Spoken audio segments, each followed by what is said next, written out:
Hello, hello. Magandang buhay mga katrupa. Ayan ang aking panggisa. Sibuyas, kamatis at bawang. At meron akong black beans. Kasi ang aking lulutuin ay bangos na may tausi. Tinausihang bangos. At ayan, samahan niyo ako. Lulutuin natin mga katrupa. At ayan, start na tayo mag-isa. Lagyan natin igisa natin siya sa margarine. Ayan. Tapos, itambog natin siyempre yung ating bawang.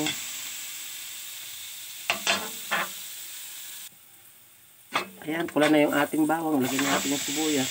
Kailangan lang talaga pag margarine ang mo. Kailangan halo ka lang ng halo kasi mabilis mag-init, madaling masunog.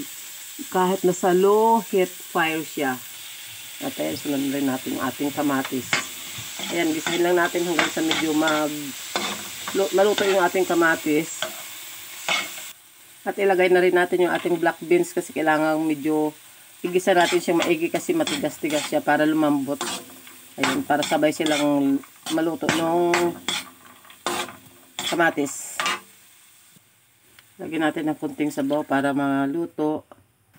At ayan guys, dahil luto na yung ating kamatis at okay na, ayan na. Tambog na natin yung ating bangos.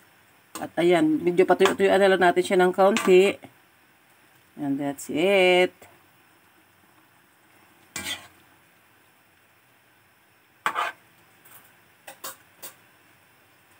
Thank you for watching. Please subscribe. Thank you. God bless us all and Jesus loves you.